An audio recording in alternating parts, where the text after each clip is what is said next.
Okay. So can you see my screen? Yes. Okay. So today we'll be looking into HTML, which is the structure of Yes. a web page. So let's go to our notes. Your VS Code, is it working fine now? Yes. Okay, fine, because I we'll see be perfect. writing some code today. So as I'm writing from my hand here, you also be writing from yours to make it easier for us. So now HTML, structure of web pages.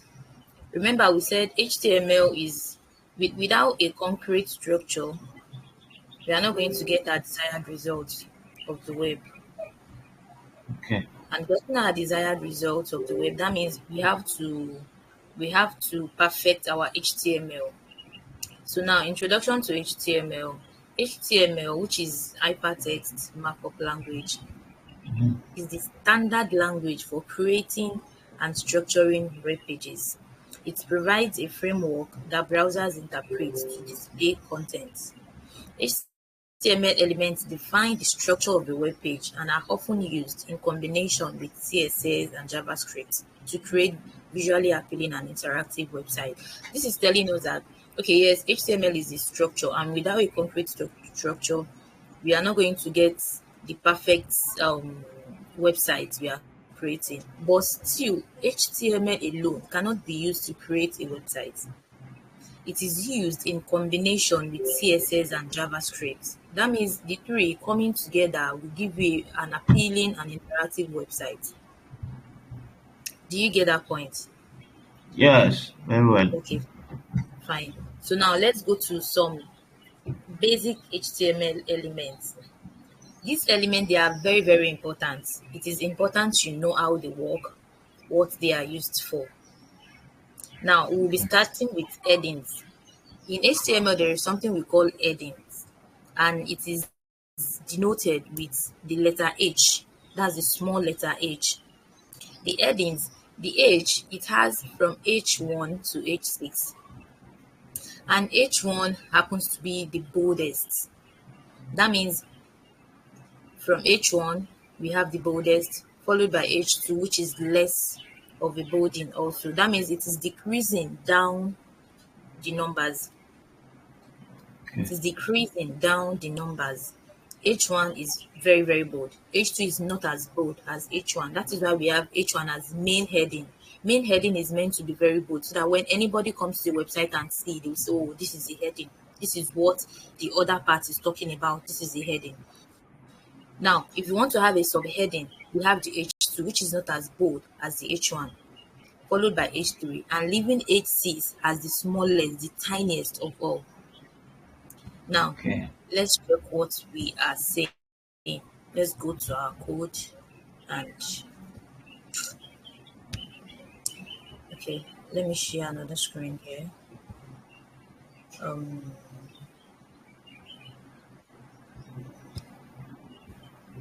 so I'll be sharing HTML. Okay, fine. You can see my VS Code, right? Yes. Fine. So now I want you to also open your VS Code. I don't know if you can open the two what's it called, the two tabs beside each other so that you can be seeing your screen and also working on your VS Code. But if you can't, you can just be following what I'm doing. Maybe after the class you do your own. I think it's will better after the class. Okay, fine, fine. Mm. So now I am on my VS Code. Yes. What is the first thing I'm going to do? I'm going to create a file. I'm going to create a file. Now, Okay. how do I create a file? These three hamburgers here, the Yeah. first icon, I'll click on it. When you click on it, see file. Yeah. Can you see it? Yes. File. So I'll just come here and create new file. Click Okay. on new file. So when I click on my new file, I can just Yeah. name this. I can name this my index.html. Since we are presently working on an HTML, so all the suffix, whether you are creating about, let's say it's a website, and you are creating a complete website that has the home, the about, the contact us or whatsoever, it will have a suffix of .html. It could be index.html, it could be about.html, whatever name, it's a personal thing, whatever name you feel you want to give it, that will make you know, okay, this is the part that is working on about section, either contact.html. But one thing you should know is that for every HTML file, there is one of it that is very, very important. No matter the name you use to save others, you see this index.html, your file must include it. Do you understand Okay. me? Yes. Yeah. Fine. Your Get file it. must include index.html. It is very, very essential. Okay. Yes. So,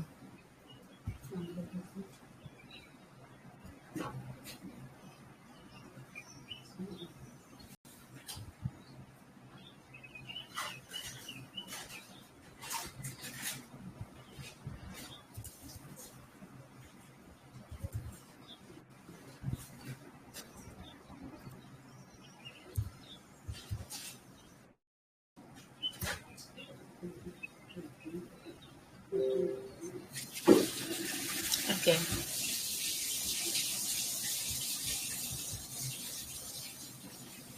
So, um,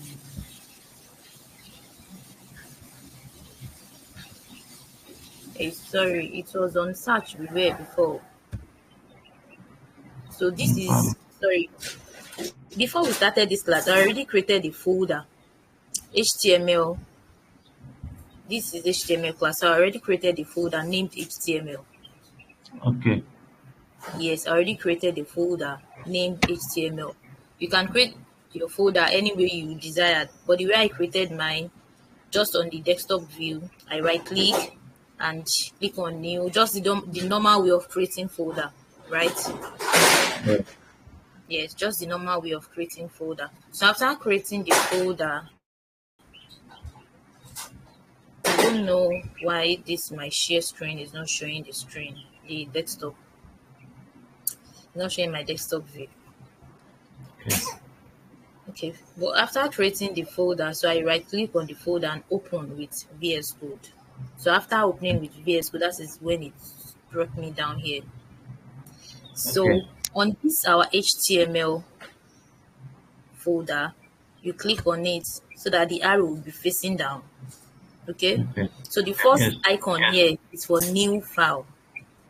New file. The second Okay. icon here is for new folder. If you want to create a folder under it, Okay. let's say if we have about section, and inside the about section we have some other things under the about section. Let's say we have vision, we have mission. The vision, mission, they will also be part of the about section. So in that sense, that is when we can create a new folder called the about.html. So inside that about.html that is created, let me just do it so that you understand what I'm saying. This is a folder we are creating inside there, not a file in this way. So I already created the folder named about.html. I enter, saved. So now Okay. my mission vision, which is also under about.html, if I want to create it, I'll click on this arrow to face down. Then I will now create a new file. This is, it won't be a folder under the about. It will be a new file, which will be the mission.html. Okay, it will be Yes. the mission. Aha. So that is how it works. That is how it Okay. works. But no, we are not. I'm just using that folder of a thing to explain. I'll get this deleted now. Okay. Okay. So now, Yes. new file. We are creating a new file, which I said will be index.html. Um, Save. yeah. So we have created index.html file. Now, remember we talked about H1 down to H6, and we said H1 is the boldest, which is for the main heading. So now how do we go about this? Just be looking at what I'm typing. Yeah. H1. Do you see it? Are you with me? Yeah. So did you see what I typed now? Yes. How I typed the Good. H1? Or you want me to recap? No, it's good. Can go ahead. Okay. So now it's already generated the opening tag and closing tag.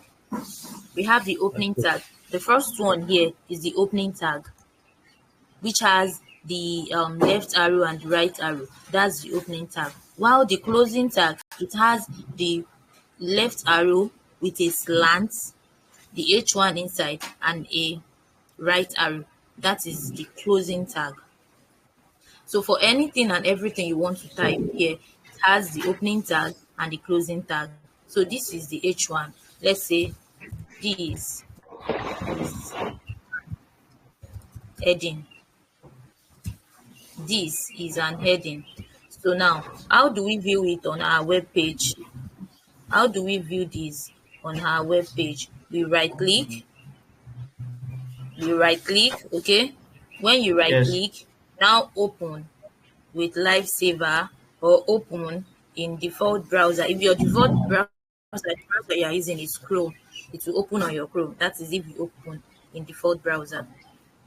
Okay. But I am going to open with Lifesaver.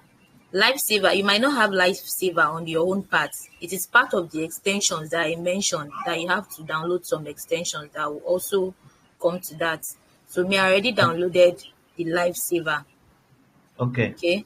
I Yes. already downloaded Lifesaver. So me, I'll be opening with Lifesaver.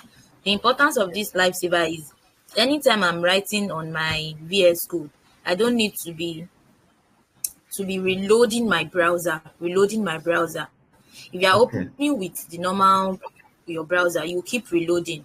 But in this sense, I don't need to be reloading. Once I'm typing on my VS Code, it is automatically generated and showing on my web page. Now, can you see Okay. my web page here? Yes. Yes. You can see this is an heading Yeah. on the web page. Fine. Fine. So you can see how the boldness of this is. So now let's okay.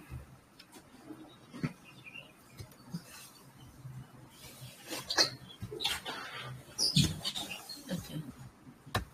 Fine. So now let's go to H2. Now we have H2.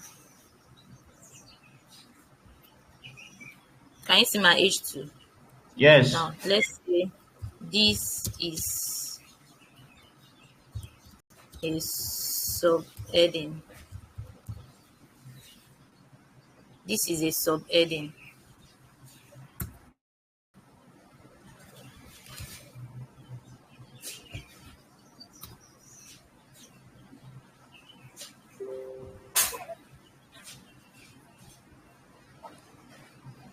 My browser is not loading. Okay, can you Okay. see this is a subheading? Yes. Okay, now let's go to H3. H3.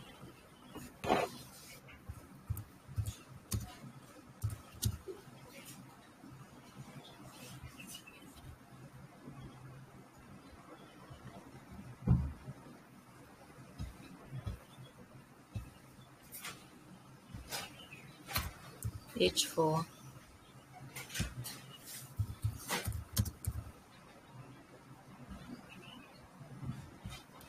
H5.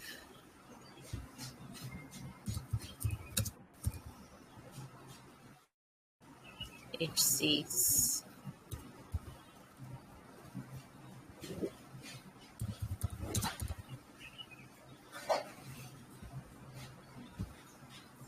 Now, can you see 1, 2, 3, 4, 5, 6? So these are the Yeah. six On the types of six. headings we have. So Okay. this being the H1, H2, H3, H4, H5, H6 is the tiniest of all. Now, do you get the headings of a thing? Do you get it now? Yes, I see. Yes. So this is part of the basic elements you need to know and be familiar with in HTML. Okay. Okay. So moving forward,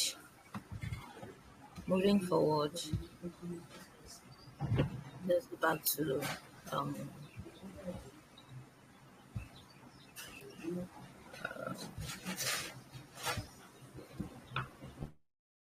okay. So now we have talked about we have talked about the headings. Now we'll be moving forward to paragraph.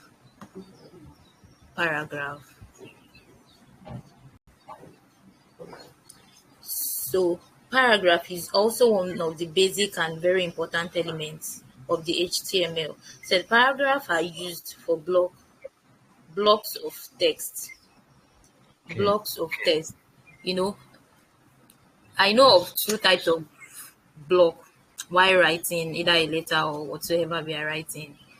The first Okay. type is, let me share the screen. Um, I think HTML in screen one, right?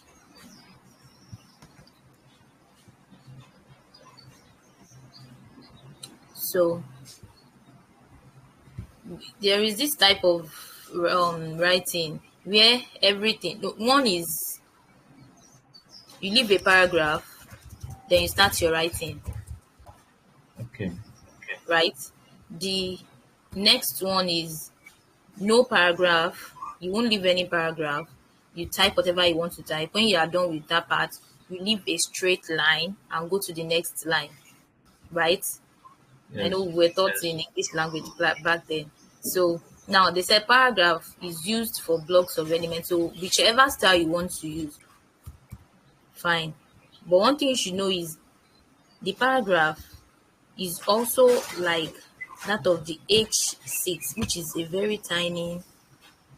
Where is our what's it called? The web page. Okay, this is our web page. So the paragraph is also a very tiny write up. This is a paragraph. Can you see it? Yes. Paragraph. You can see there will always be a difference. The paragraph will not look like the headings, and the headings will not look like the paragraph.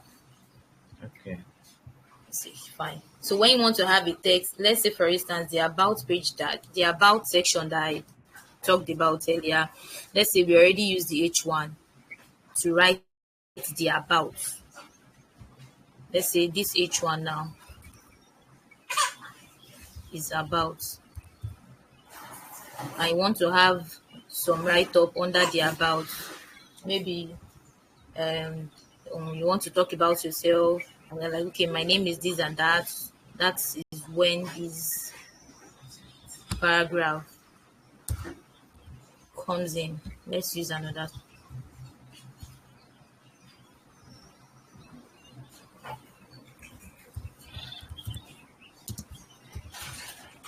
about me.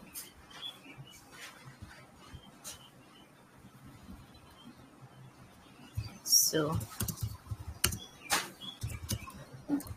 my name is Mariam. I am from Nigeria. Can you see it? Yes. I Fine. see. My name is Mariam. I am from Nigeria. So the about me, I use the H1. So anybody call me will know that okay, this is heading. It's not a paragraph. And we know that the next line you are trying to explain who you are. So even Okay. the element you use will should be able to explain what you are doing, what you are explaining, what you are typing. Someone visiting your page should be able to understand and be very clarified based on the element tags you are using. Okay.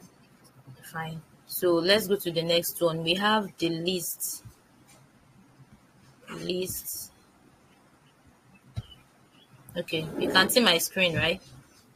I'm on Yes. the okay, fine. So we have the list. We said list help present information in an organized manner. It helps to prevent information in an organized manner. And there are three main types. We have the ordered list, we have unordered list, we have definition list, which is not commonly used. Fine. So now let's go to our ordered list. Okay. Our ordered list.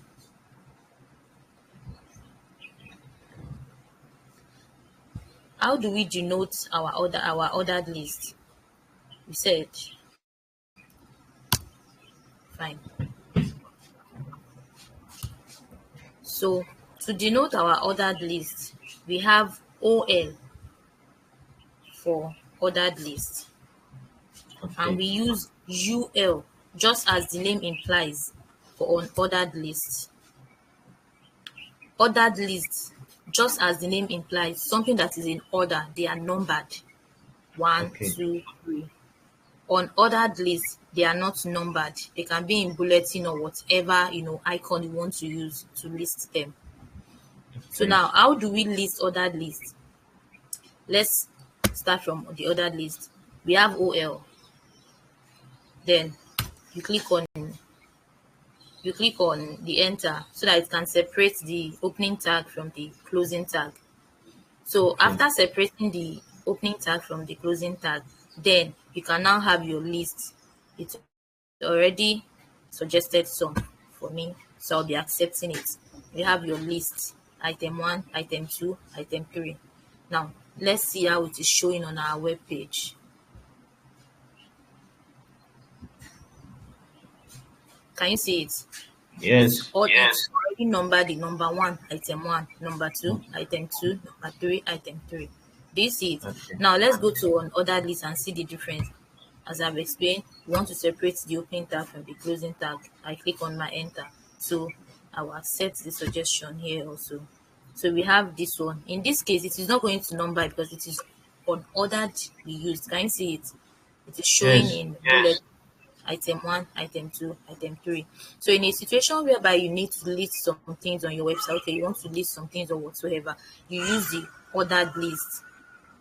While in a situation whereby you just want to list them in bulletin, you use the what? The ordered. Is that clear? Yes. Yes. Is there any question so far? No. No. Can go ahead.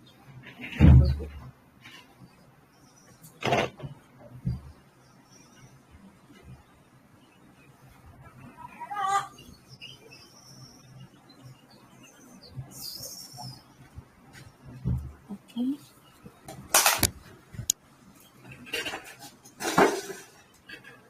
Okay. Sorry. I'm trying to fix something here. Okay. Okay. So moving forward,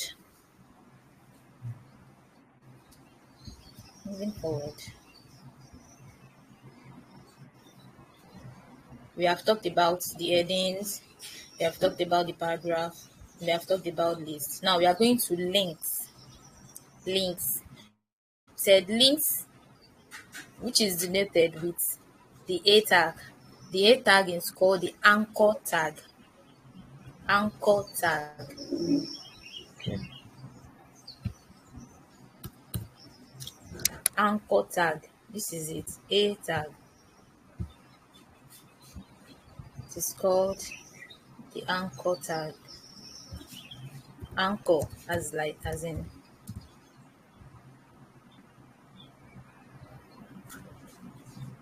you see it. Yes. That's anchor tag. So it is used to link something. Let's say for instance, when you visit a lot of most websites, like all websites, so they are going to indicate how you can reach them, maybe via Yes. Facebook, WhatsApp, email, or Yes. whatsoever it is. Fine. That is when the anchor tags comes in. So all you Okay. have to do is like this is how it is written. You have your a tag, and this href, it is called the href. This href, it is always attached to an anchor tag. Okay. It is always attached to an anchor tag. So it is inside this the parentheses that you paste whatever link. Maybe it is the what's it called? Let's say for instance it is the I don't know which of my links I have here. HTTPS.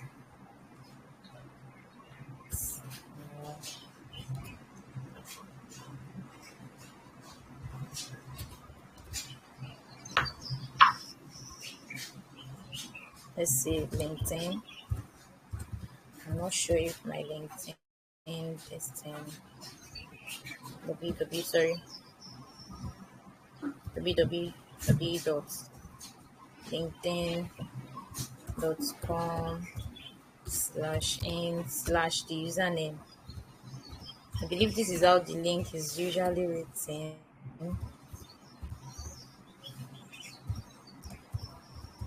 Slash. I don't know the number. But I Mm. just want you to understand how I don't know if my LinkedIn link is correct though, but I just want you to understand how it works. Okay. Okay. The page doesn't exist because my LinkedIn whatsoever that I typed is not Okay. correct. Yes. Let me see if I can get my LinkedIn profile. I can't easily get it here, but I just want you to get how the hyperref works in Yeah, the I href. understand. Okay, fine. So once you have it, Um, oh my instead of putting a link, you can put your WhatsApp number or any any other link links. at all, exactly any other link at all, any link. Okay. It could be your Facebook, it could be any, so far it is a link. Okay. Okay, so yes, so far it might not even be a social media link, it could be any link, maybe a link to a file, a link to anything that is accessible, any link Okay. whatsoever. Yes, so you can just easily put it here and write your whatever here so that the person coming to the website will know what link is this. Maybe it is a Facebook link, you can just have your Facebook, or maybe it is a contact us link, any link you see, you just have it written here. So that is how the anchor tag works. Okay. Do you understand? Yes. Okay, fine. So those are the basic elements that we just talked about. So there is no question, we'll be moving on to forms and input elements. Okay. Form and input elements. Website that have form, all those contact us form, all those forms we fill on websites, how do they create it? That's what we Okay. want to talk about now.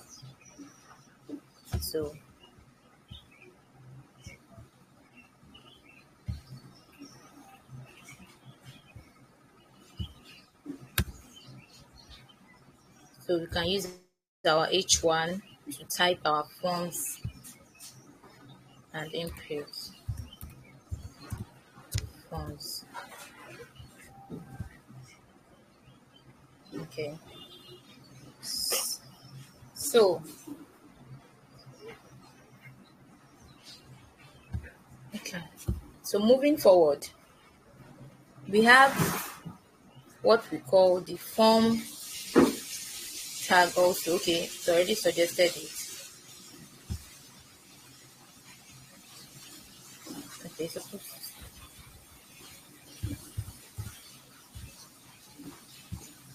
fine. So for the form also we have the opening tag and we have the closing tag. Can you see it? Yes. Yes. Fine. So let's separate our opening tag from closing tag because we have things we are going to type inside.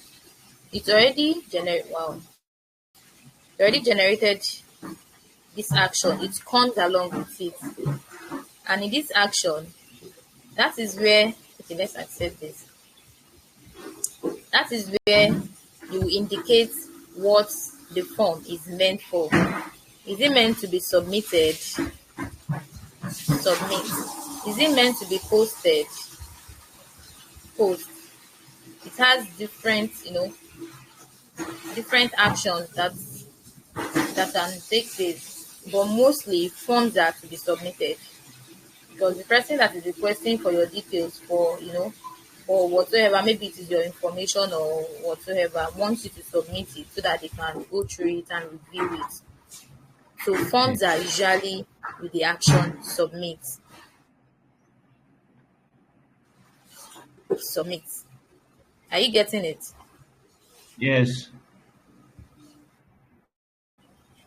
So let me just,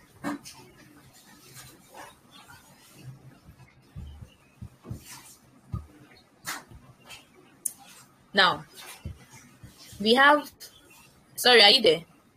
Yes. Can you hear me? I can't hear you, but I believe you can hear me. Maybe it is the network. I can't hear I you. can hear you very well. So moving forward, we have Okay. what we call the label and input. Those are the two important tags that we use while creating a form in HTML. We have the label, we have the input. The label is used to indicate what that section is meant for. The label is used for what that section is meant for. Just as we have first name. This first name that is written here is the label, while this open space here is the input, where you are going to type whatever you want to type. Input, that's the input. This last name here is the label. That means what this session is for. Label, you are labeling it, you are giving it a name. Okay. While this input is for this last name. So for every label, there is an input. For every label, there is an input where you are going to fix it, where you are going to type. But for some input, there might not be label. I will explain that later. For some input, you might not have a label. But let me explain how we created this before going to those input that doesn't have a label. Now, this is the tag. Once you type the label, it's going to generate all these ones for you. Okay. Let me type one for you to see. Label. Can you see? The label, Yes. it will open the opening tag and also the closing tag. And inside the opening tag, the for will automatically be generated. The for is just like telling you, what is this label for? What is this label? What is it for? And it is usually for whatever label name you are giving that session. For this first one now, we gave it first name. That is the name of the label. So definitely the label will be, you can use first name. It depends on personal preference now. In this case, this F is for first and name, just like abbreviating it. In your own case, you can decide to type everything first name. You see, it is very, very Yes. important to have this for field, because when you get to CSS and you want to style, these are things you use in styling.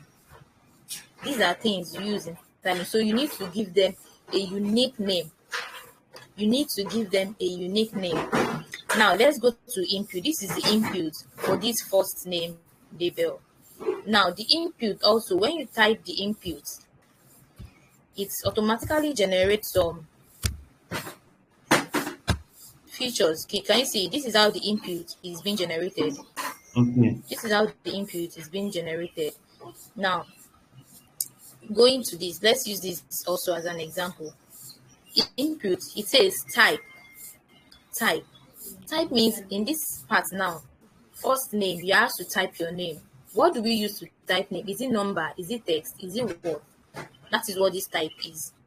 So you are telling the browser, you are telling the server that, okay, this part is meant to be typed with letters.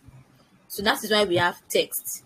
If we have numbers here now, see it now. That is why I'm able to type letters here, because I already indicated that it is text.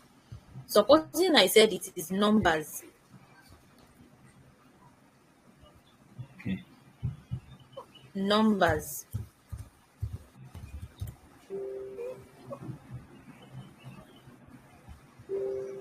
or email,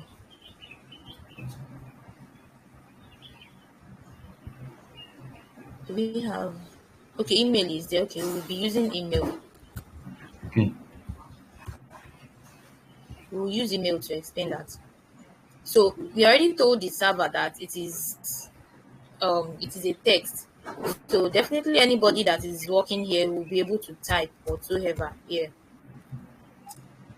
And we have an ID. Like I said, all these are important. This ID, this name, whatsoever, they are very, very important to fill it, because when you are styling with CSS, you will be needing them. Now, Okay. the ID is also F name, and the name is also F name. You should always know that whatever you have in the for inside your label, in the for inside your label, which is F name, will be the same as what you have in the name inside your input. Let me come again. If what you have in your label for that for is first, as in you type the first in full, first name, you should Mhm. always know that what you will have in the name inside your input is also first name. Okay, Okay. is also first Yes. name. And if what you have in your for is F name, just as we had it earlier, you should also know that whatever you will have in your name inside that input is the F name Hmm. also. It has to be Okay. the same. Please, that is very, Okay. very, very important. So that whatever styling you are giving this will also affect here. Okay. And we have required. Why do we have required? We have required so that anybody that comes to your website and want to submit without filling the form, the server will tell the person that you cannot submit, because all these they are important. There are some websites that when you try to fill one, you fill this and you leave some unfilled, you submit, the server will say required, you need to fill this. It will not go until you fill them. That is where this required is Okay. coming in. So anybody cannot just come to your website and do any what's it called there. They have to fill in everything you require from them. That is where this required. You can see they all Okay. have required. So now the same thing goes to our last name, just as we have explained. The last name label for last name, it has the L name, and the name also has L name. Okay. If we don't have Yes. input, let me comment this out now. If we don't have input, you can see I've commented the input for first name out. Can you see what we are having? Yes. Automatically, the first name doesn't have any inputs, doesn't have where you will type. Are you getting? Okay. Doesn't have, Okay. that's why for every label you have to have an input of where the person is going to type the information. Okay. So Yes. now moving forward to the other one that I was trying to explain earlier, which is the type. The type.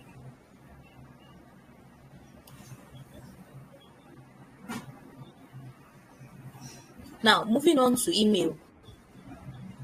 Email.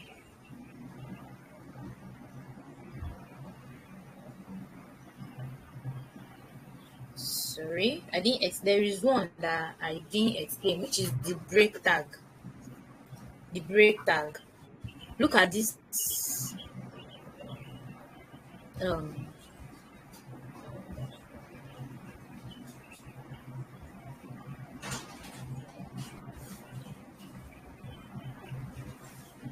this is the break tag. The break tag is denoted with the BR. The break tag is denoted with BR. It is the Okay. break tag that made all these ones to be on a single line. If you remove the break tag now, they are going to be jam packed together. No space in between. No space in between. No space is going to be in between. Can you see? I've removed the Yes. break tag of some. That is why they are showing on a straight line. No space in between. So that is where O- the break tag is used. There are some items, there are some elements that you don't need to add the break tag before they move on to the next line. There are Okay. some elements like that. But for block elements, like this paragraph also, for anyone that um you want to separate using the like you want some parts to be up and you want some parts to move down, you have to use the break tag. You have Okay. to use the break tag. For instance, this I am from Nigeria. If I need I am from Nigeria to be on the next line, then I need to use the break tag. Okay. I need to use the break tag because they are block elements, and block elements they are always, the normal way we write our letters, the way we were taught in school. Once you leave a paragraph at the front, you continue writing paragraph. That's it. But if you want some parts to now move down, that's when you have your break tag. Okay. But for this list now, they are not elements that they are not like the paragraph, which are block elements. But for our forms now, they are like the block elements in which you need to include the break tag for it to be properly aligned. So Okay.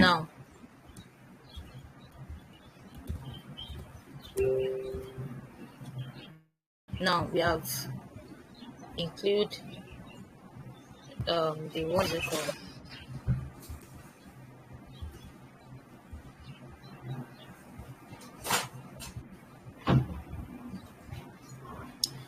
So I was explaining something on email.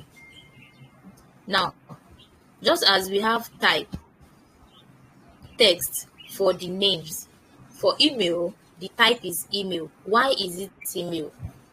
It is email because for others, you can type, and once you are done, it will accept it. You go to the next one, which is the email. You can't just type anything here and go to the next one. Okay. You can't just type anything here and go to the next one and be aiming that you want to submit. No, it will not go. Why will it not go? Because we all know, and the server also knows, that for an email, it has to have the suffix at whatever.com, maybe at gmail.com, at Yes. email.com, or whatsoever. So we are telling the server that anybody that type anything in this email without including the at email, which is the normal and the standard way of writing an email, you should not, you can see, please enter a part followed by heart to complete it. It will tell you, you can see Yes. it is the system that they generated this notes now. So it will Okay. tell you, you can't just write anything and just leave it like that, hoping it will submit. It will not submit because you can see what it is writing now. Please include an at in the email Okay. address. Include an at in the email address. That is why it is important. This type is very, very important. Now, moving on to password. Now you can see for PWD, this is the Okay. abbreviation that is used for the for, and also the same with the name. Please take note of that. Whatever you write in your for should be exactly the same in the name inside the input tag. For the password now, the type is password. The type is password. Now see, we all know, the server also knows that when you are writing or typing in your password, this is how it will look. It's not like the text that yes you can leave for anybody and everybody can see. That Mm-hmm. is why we are telling it that it is a password. the server already knows that, okay, this is a password, and it is going to process it as the password. Had it been what we have here now is text, had it been it is text, let's have text here. Had it been it is text. Okay. Now, this is how it will look. You can see I'm typing under the password, and you can see what I'm typing. You can see how I'm typing it, what I'm typing, Yes. and whatsoever. That's different. But if I already indicate that no, I don't want it to be a text, I want it to be a password, I've already notified the server, and of course, whatever I'm typing, sorry, there is a mistake in the typing of the password. Okay, so I already indicated it.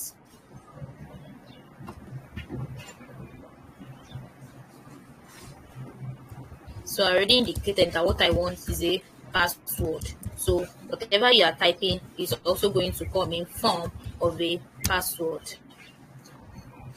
It's going to come in form of a password. So you can see the different types we have. Okay. We have for text, and we have for email address, which you have to include your before the server can accept it that yes, this is Yes. correct. And we have the password. We also have the name for phone number, for date. If you want to have a date, that's to be numbers, and a whole lot of it. A whole lot of it, depending on the details you want to be in your forms. So now moving forward, I mentioned earlier that for every label there is an input, but for some input there are no label. Now let me explain what I meant by this. Now you see what I was explaining the last time we had class.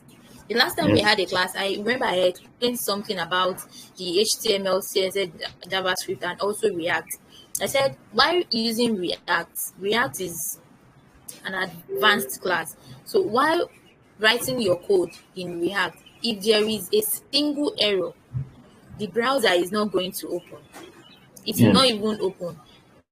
All these ones that we have here, the about me, whatsoever, if you have one single error, they won't open. It will be telling you there is error in a particular place which you need to fix. But in this part, I've been seeing this error since. When there is error, it's going to have an underlined red. See, because there is an error. Now, what is the Okay. error? I have mistakenly omit the closing tag here. Can you see it?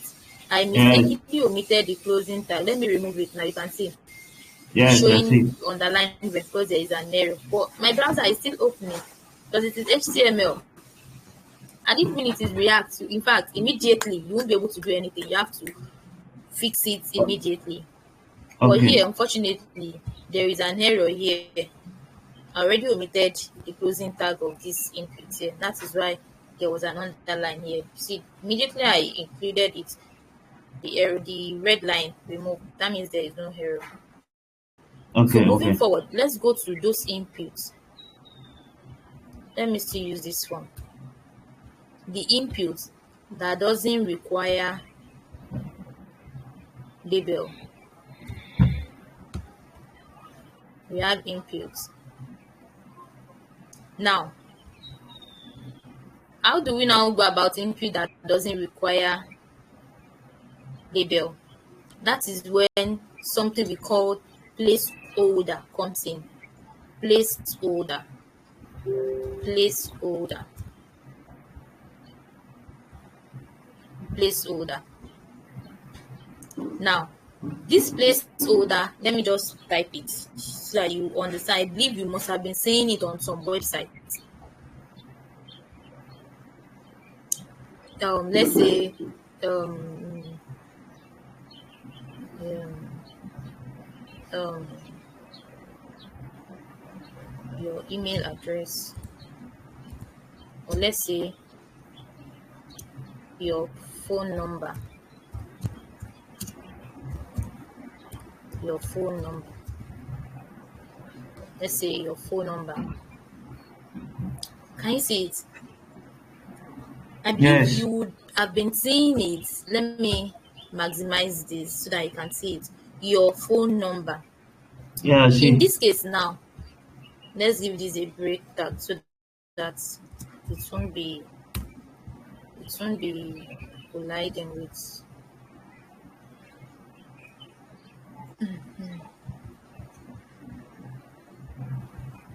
Fine. Okay. Your phone number.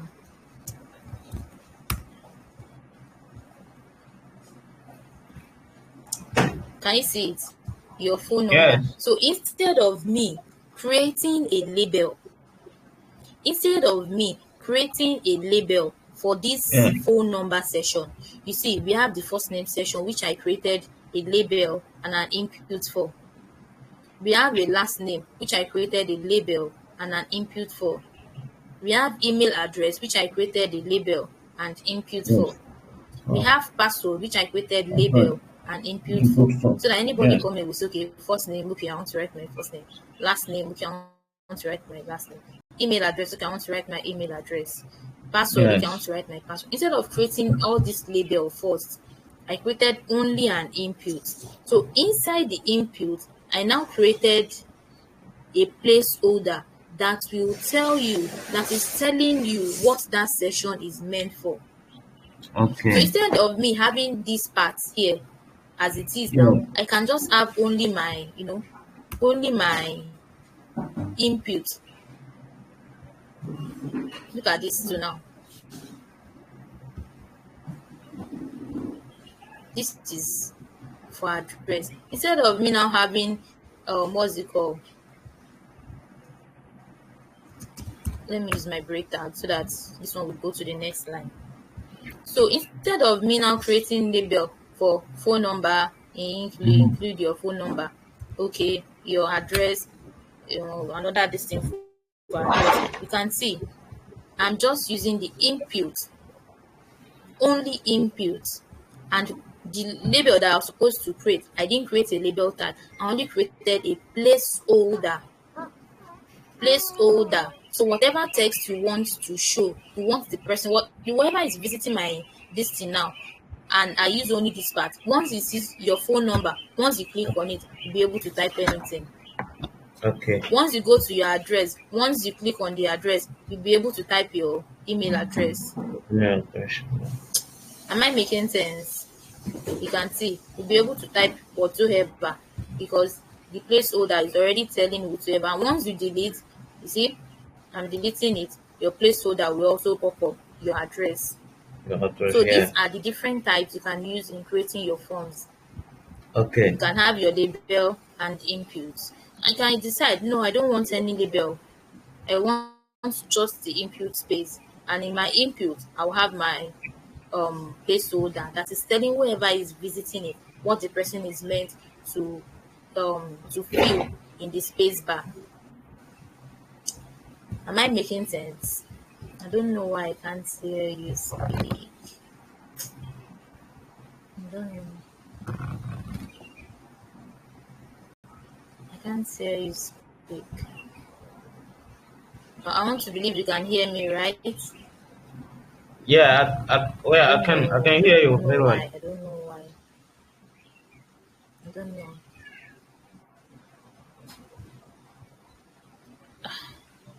I want to believe you can hear me, right? Abdulsalam.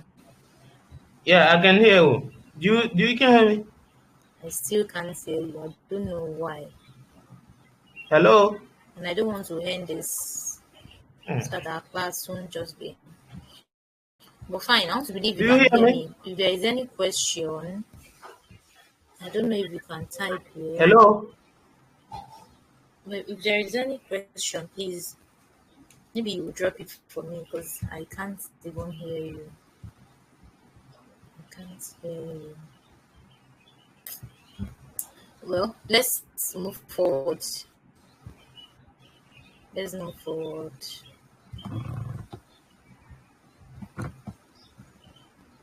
Let's move forward. Okay, I can hear you. All right, but I can't hear you. No question. Okay, fine. No question. Okay, that's good then. So let's continue. So now we have talked about forms and input elements. Mhm. Funds and input elements. So now let's talk about, I've not, okay, I didn't include message so that you understand some. I said we have different what's it called? Different types that you can use for your for, like different types, yeah. In this case, we have text, we have talked about text, we have talked about the email, we have talked about the password. Now, there are some places that they will require you to drop your 2 cents. Like, I mean, to drop your whatsoever. Maybe um they want you to tell us what you feel about our website and you want to drop a note.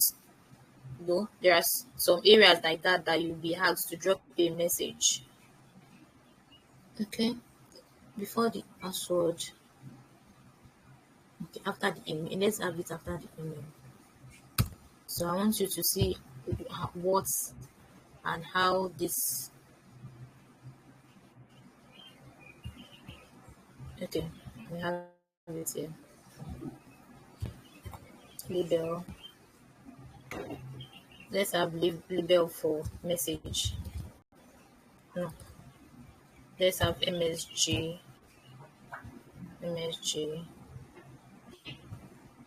and we have message.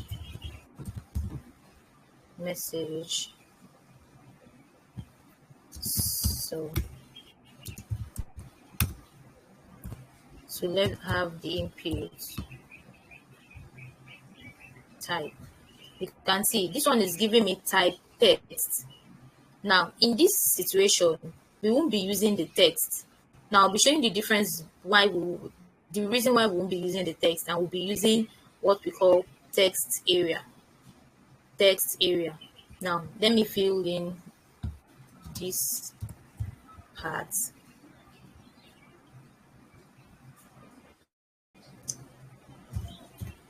Message. So we have the name.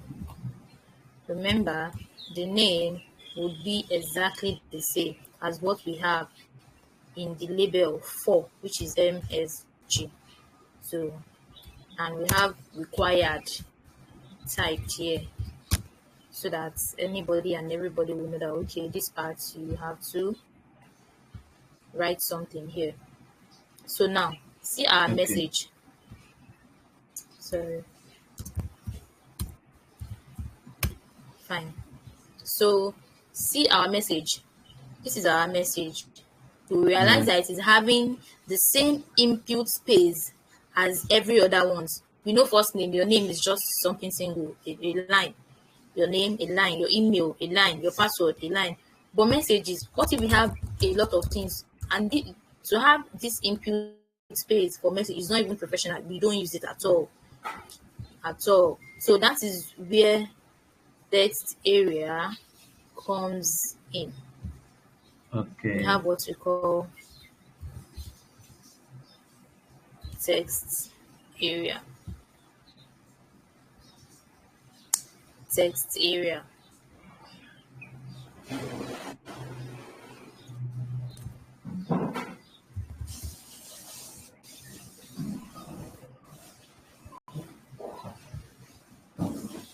So in this text area now, sorry.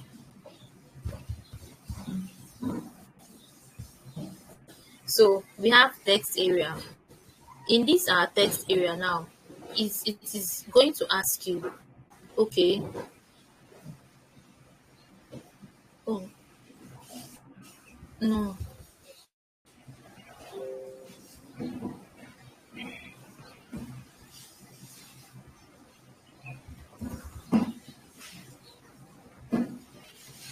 So it is going to ask you, how many rows do you want it to be? How many columns do you want it to be? Let's say we want 3 rows.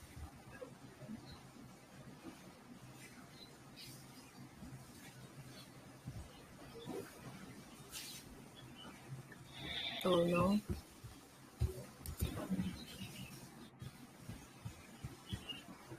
Okay. Oh, no wonder it's showing us an error.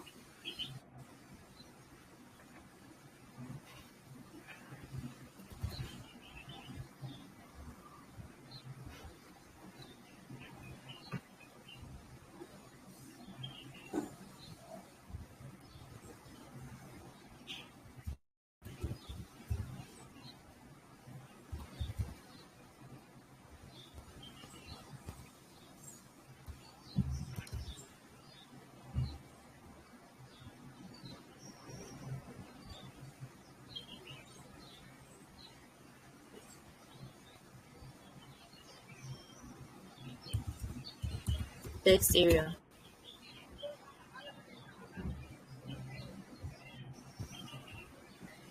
Okay.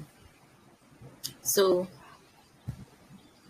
we have the opening tag and the closing tag.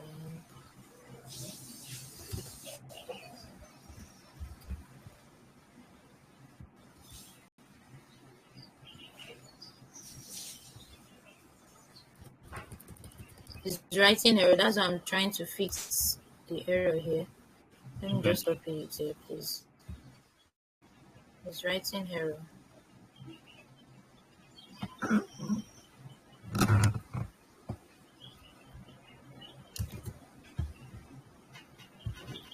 Okay. I've seen where the error is. Where is my message? Okay. So it was writing error because I have input here instead of text area.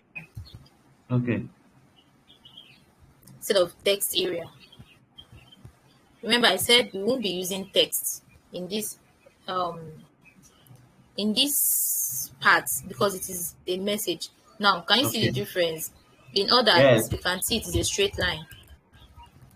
In this also, we can see just a name, which is a line. But for messages, you can see anybody coming here will know that, okay, you have a message to write. You can have Yeah. a next paragraph, a next line, write whatever you want to write. Okay. So that's the difference. So this is another type you can have in your form. This is another type you can have in your form, and it is very, very essential to know how to they work, to know which works for which. You know that when it is when you are filling for your names, you can use the normal text. For your other names, you can use the normal text.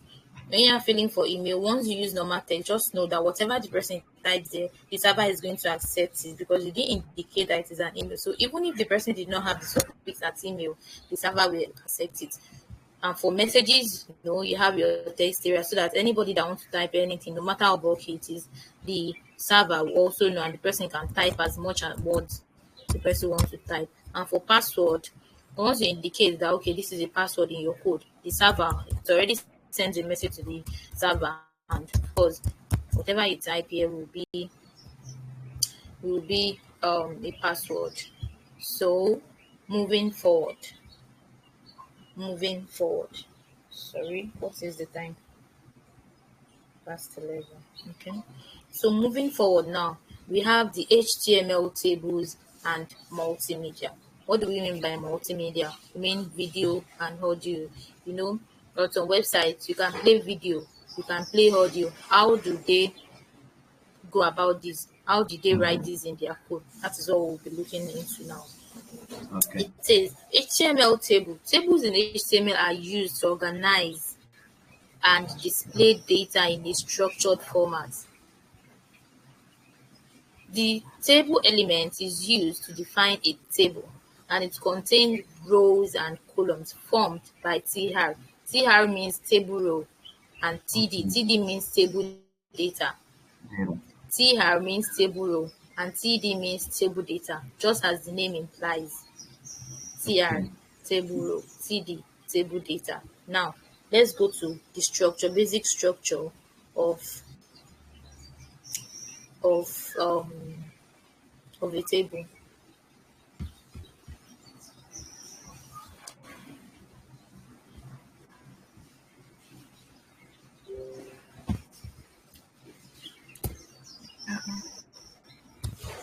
So now let's have our each one. We have tables, HTML tables.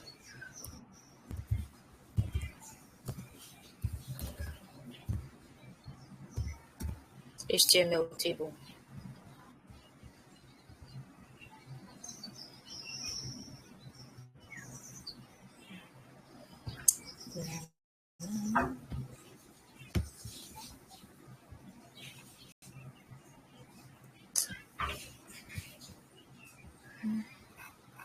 Okay. So we have the HTML table. Remember, it says the element table is used to denote a table element. What this is saying is table.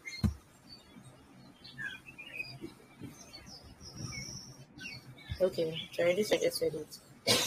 Table, table.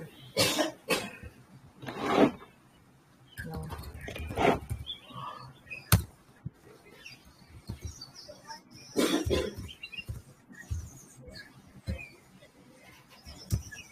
Fine. So we have table. We have the opening tag and the closing tag of table. The opening tag and the closing tag of table. Now we separate the opening tag and closing tag. Remember, it says the table tag it comprises of the TR, which is the table row, Sure, and the yeah. TD, which is the table data. That means the data you want, the data that is meant to be inside your table. And we have the TH, that is the table head. Table head.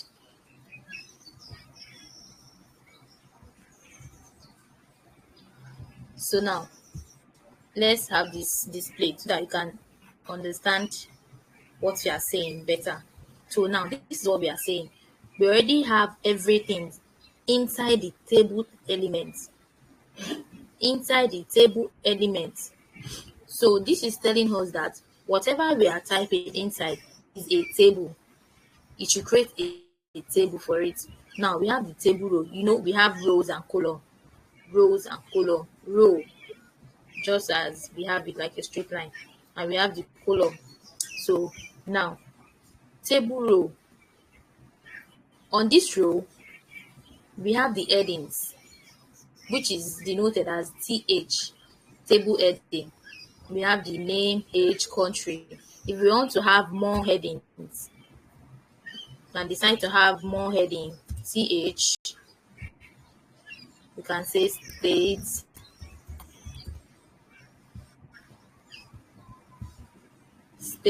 you can see, we can decide to have more heading, name, age, country. We can decide to have tribe.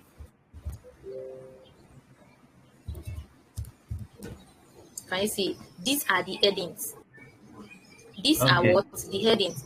That is why it is whatever you type, whatever you tell the browser, whatever you have here, that the browser is going to interpret for you. So we already Okay. indicated that this is TH. So the browser, it already sends a message to the browser, okay, these are not just the data, these are the headings. You can see the boldness is quite different from others. The text, you can see, because we already indicated that this is TH. So all these elements, all these TH elements, TRT, they are very, very important. We know how they work. Okay. TH, these are the headings. If what we have here also now, that the next row, we change it to TH instead of the TD. We change this one to TH instead of the heading. And we change this one also to TH instead of the headings, instead of the data rather. You will see, can you see? It already sends Yes. a message to the saver Yeah, that I okay, see. these are Yeah, I see. table headings, not table data. That is why the John Doe 30 and USA is showing as a heading. But once we change that, no, these are datas. These are datas, not headings. Then it automatically sends a message to the server and displays them as we want. Like, okay, these are datas. So for this row now, just exactly as we created this, just exactly as these are created, that is how you will fill this. The first one is name. The first one here should be name. The second one is age. The second one here also should be age. The third one here is tribe. Now, let's change our third one because what we have on the third one in our data is, what's it called? Is country. So let's say tribe.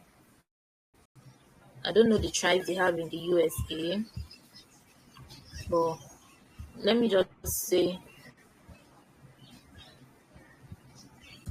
let's just say, um, in Nigeria, I know of the Yoruba tribe. So automatically, this is changing to, you can see, country, it already moved to number 4. Now we have states. Sorry, let me change this country to Nigeria so that Nigeria. Okay. So, and we have the fourth one, which is states, Lagos. Okay. Yes. So that is how these forms and tables work. Excuse me, can you hear me now? Can you see it? We have our table heading, which are what we want to fill. We have the name, age, tribe, country, state, which we have there. And we have the next row. Now, we are done with the first row. Let's say we have a list of names that we are filling for. When you want to go to the next line to fill for the next person, all you have to do is, first of all, you are going to the next row.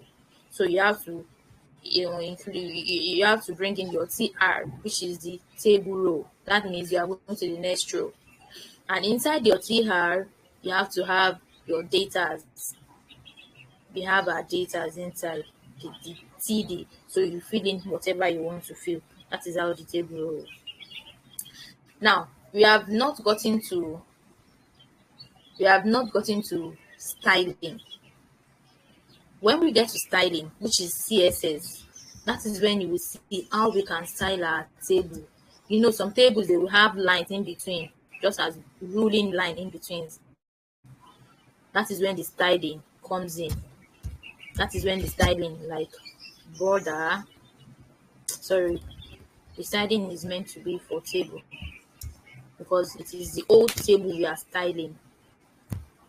Border, you see, you can say we want our border to just be 1. That means the thickness of the lines. Can you see the difference now? This is Yes. what we call styling. We have started styling it. We can say no, this one is too tiny. Let me just make it 3. Let me make the thickness to, you can see it is now thicker. It is now thicker. Can you see? You can decide to Yes. style each row as you want also. Each row, you can decide to style it as you want. Coding is a very interesting this thing. The more you just try to, want to know more, the more you find it very, very interesting. You can do a lot of things on your own that you say, wow, this is Okay. interesting. When we get to CSS, you will understand more. Okay, so this is Yes. styling. So we have not gotten to CSS, so I'll be removing this. I'm just showing you how styling the table is. So I already removed my styling. It's just as an HTML on its own, so you can see it. So this is a table. This is a table. Now there is something we call the call span and row span in tables also.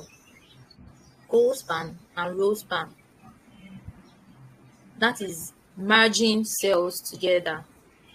We say, hey, merging columns. When you want to merge 2 columns together, we call it call span. When you want to merge a row together, we call it row span. Row span. I just want to touch this before we get to CSS so that you can have an hint of what a call span and a row span is. Okay. Now, let's get into practice. We say call span. Indeed, let's say this TD now. TD. Let's say if we want to merge a column together here, we have call span because we are merging a column for this 30. Let's say we want to merge 2 columns together. We include our 2. Now, let's see how this will be displayed. Can you see it? This is how it is displayed now. Yes. This is how it is displayed. It is now occupying 2 columns.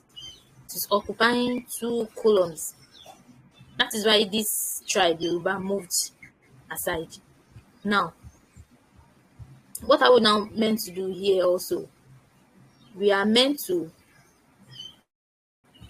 give the headings of this one that we are giving a 2 call span. We are meant to give this one also the same. so that everything can align properly. Everything can align properly.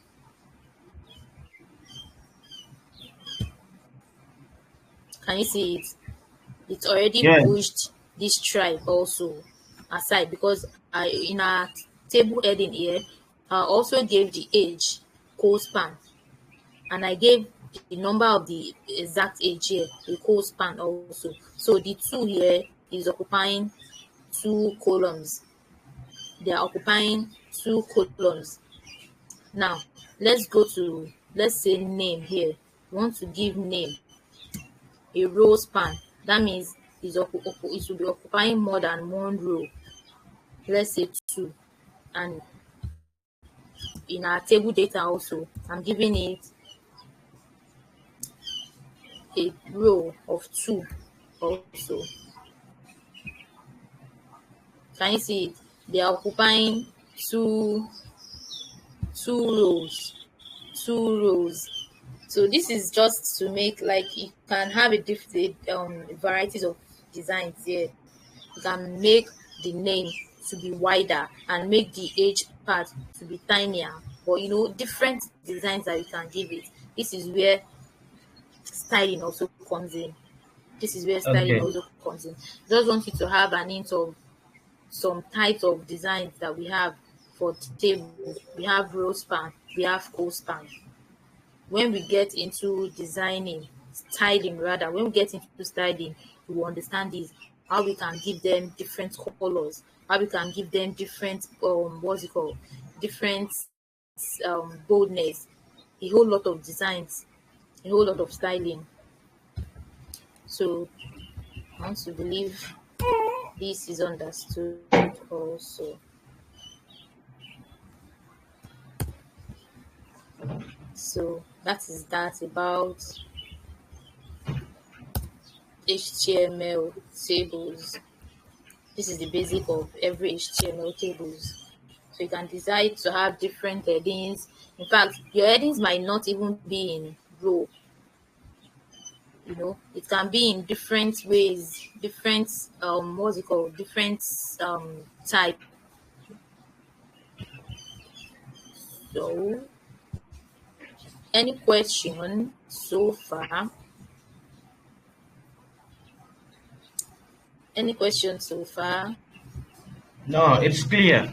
I don't know what's going on with, I don't know if it's network or it's Telegram that is acting up. So kindly drop the message inside the group so that I will know if I should proceed or not. If there's any question, you can also drop it. It's clear. Okay, fine, fine. So moving forward now. Moving forward. Um, okay. So moving forward now. We have talked about tables. Now we'll be talking about HTML video. HTML video. Say the video element allows embedding videos in a web page. It allows you to include a video in your web page, and the element used is called a video element. The element used is called a video element. Now let me explain how you can include a video or a picture or an audio in your file, in your HTML file.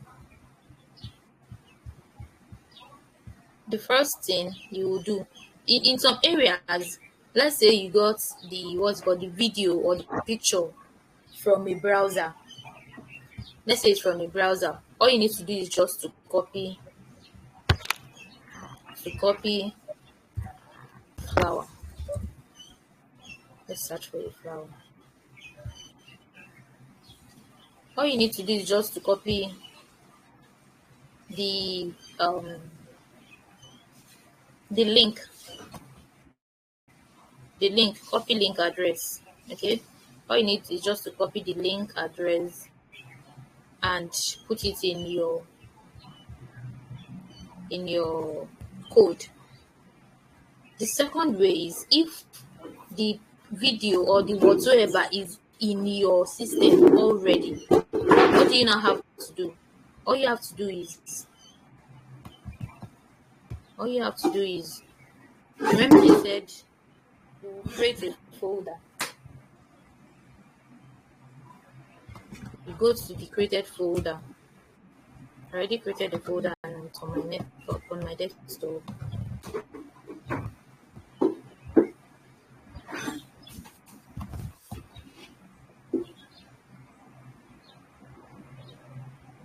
Okay, sorry.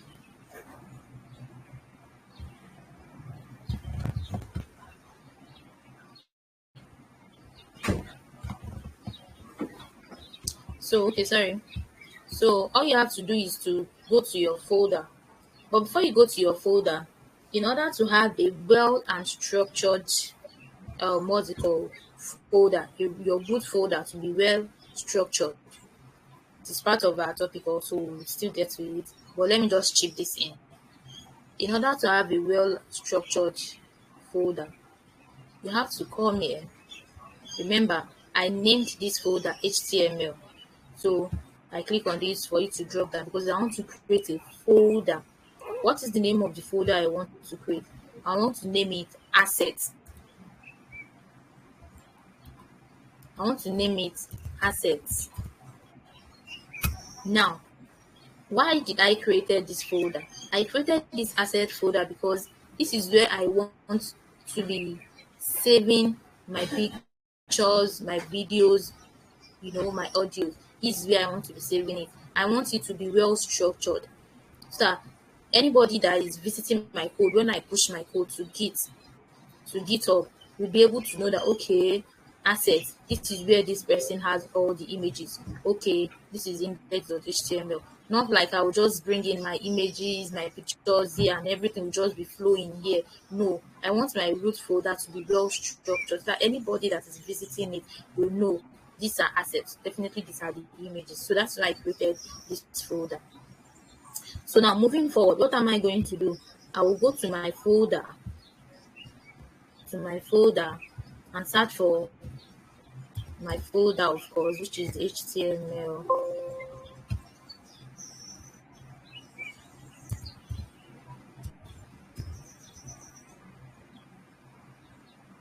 My HTML, that's what I'm looking for.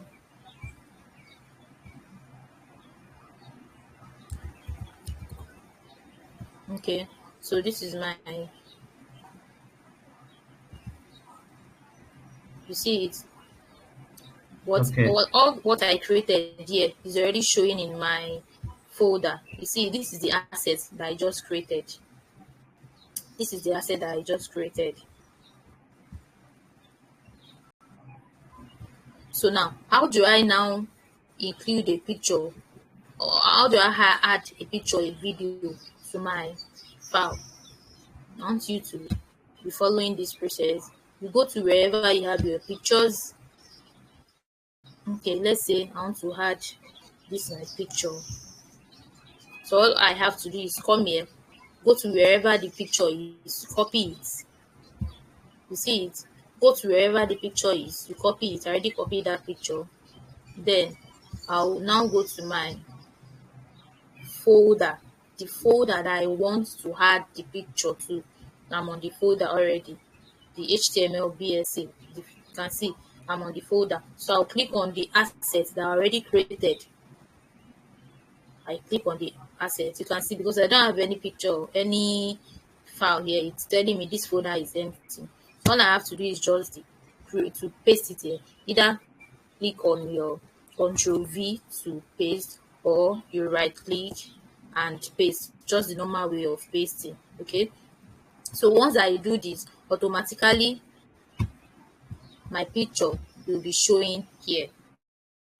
This is how you can Okay.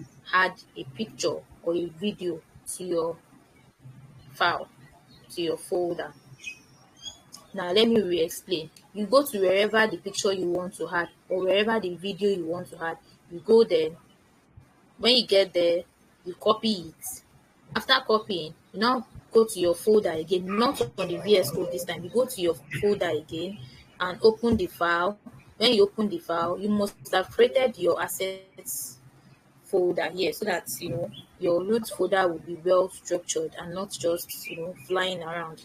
So you just open it here, open the asset and just paste it. Once you paste it, automatically it is showing on your VS Code. You can see it is showing. This is it showing on my VS Code. This is it showing on my VS Code. So this is an image actually, it is not a video. But if it is a video too, let me see if I have any video that we can quickly use. A very short video that we can just use for this part. I want a very short video. Um,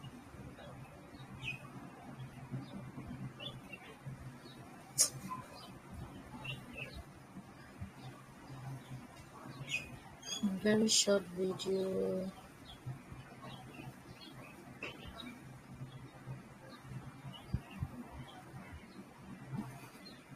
I don't know if this video. Let me check if this is a video or an image.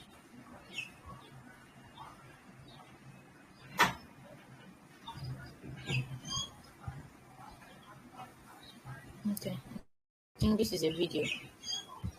So let me just copy this. Copy. So I'll go to my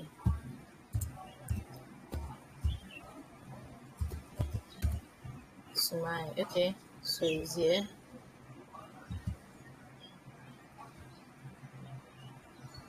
I've opened. No.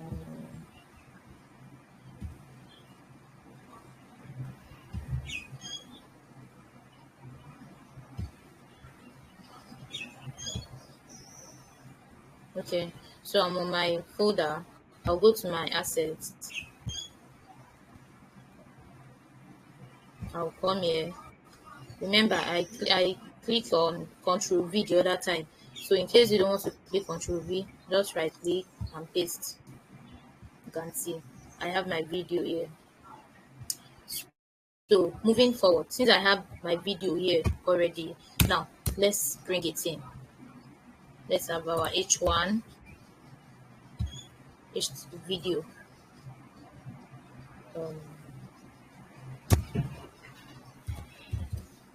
Video.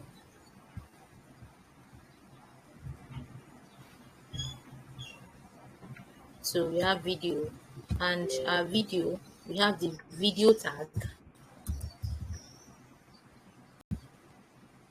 You see it? So this is telling us that what we are adding now, what we are including now is a video. If it is an image, you have your img for image. This is video. That's why we have the video tag. So whatever you are bringing in should tally with whatever elements you are using. You should not be using the img to bring in a video and you're adding a video. No, you should not be using the video to add an image. No. Okay, so now Yes. source, you can see when I clicked on the video, it's already generated the src, which means source. We can decide to come here and rename.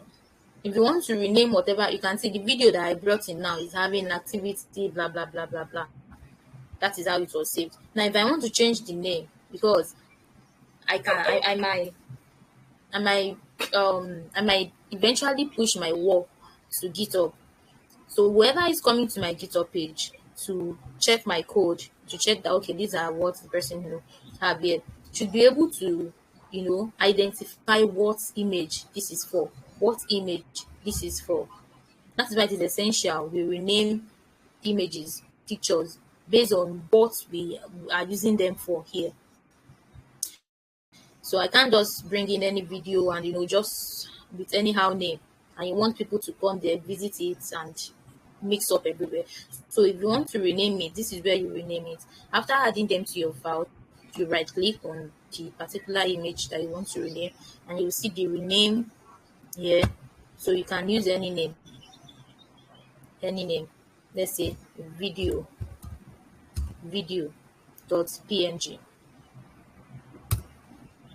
Let's say this image,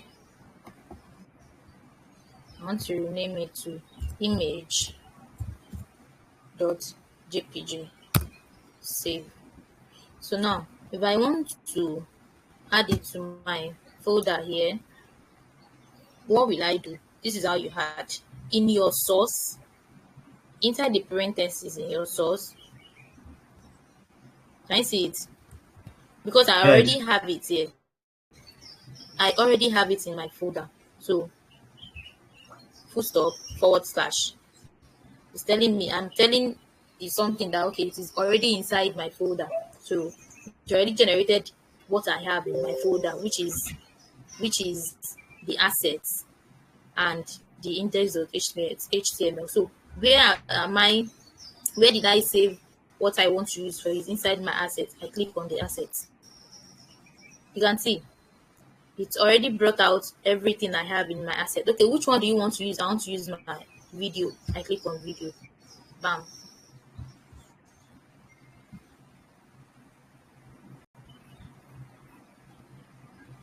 So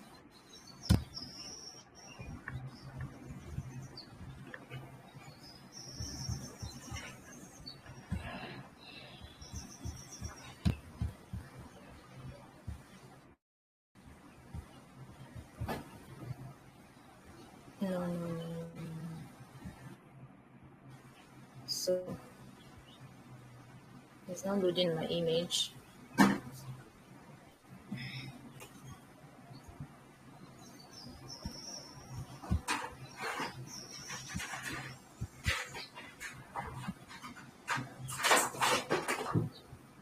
For the pictures also, you do the same. You have the full stop forward slash inside assets, and I have my video.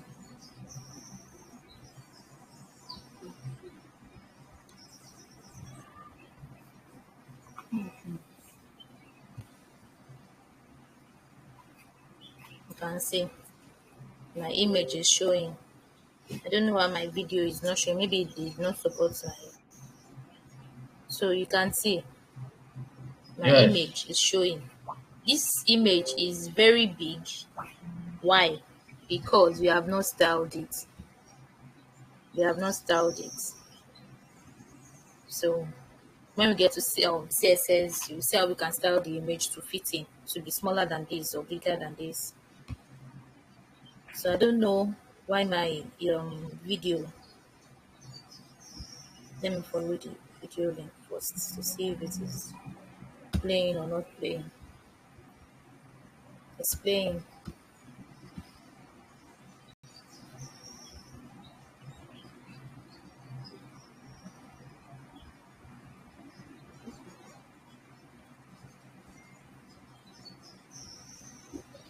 Okay, let's use this my own method and not the one it generated then.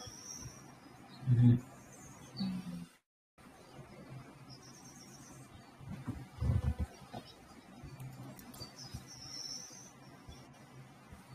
So the image is showing, but the video, I don't know. Let's see if it is the video I'm using or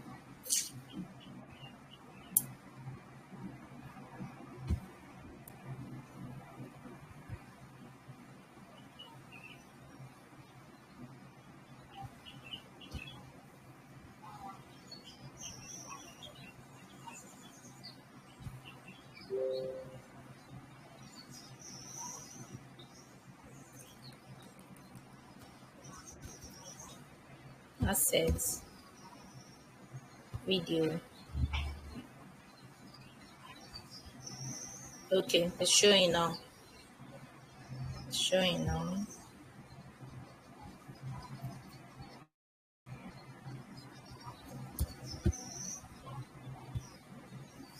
Okay, so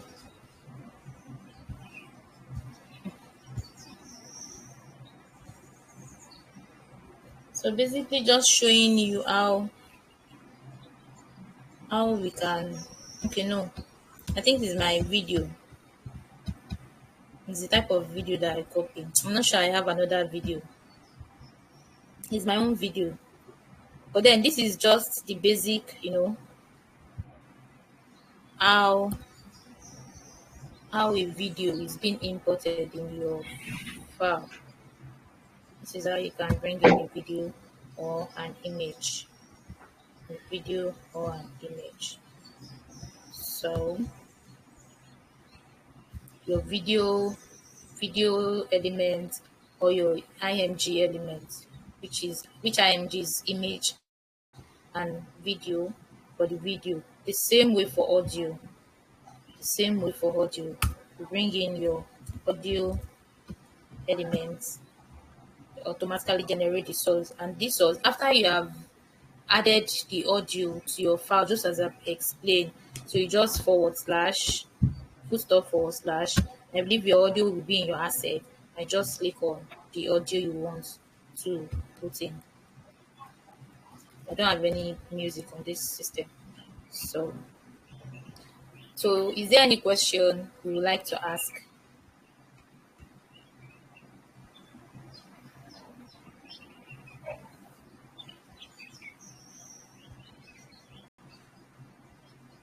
Is there any question you would like to ask before we move forward?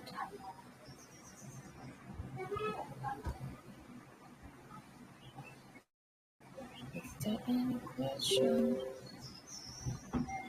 Yes, it's the same process.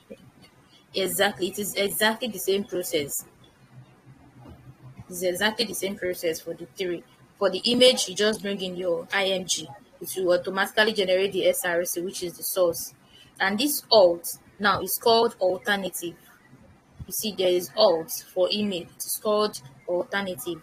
This alternative, it means when the picture, because there are some browsers that doesn't open some type of pictures. So in case the picture did not open, what should be here? What should be here?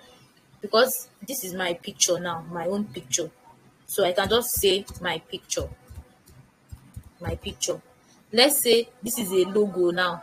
For logos too, there will be pictures now, or icons. Logo, that small logo that is always at the top of every website we visit. You can use an img or an icon.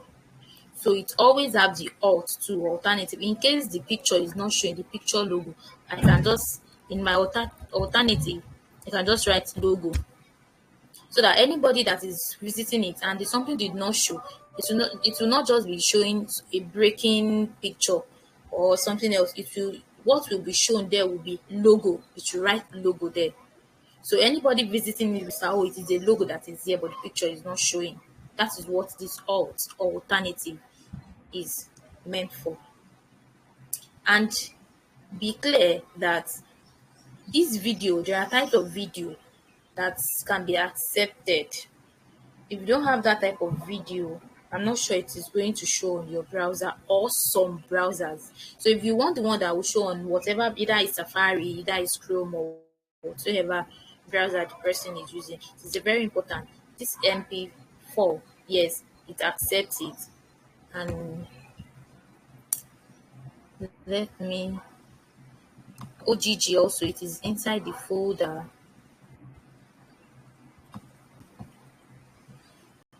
I just opened all the tags because the other time they were just not showing.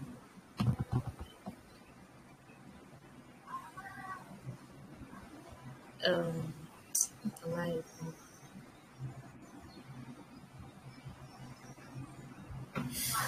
Oh my goodness.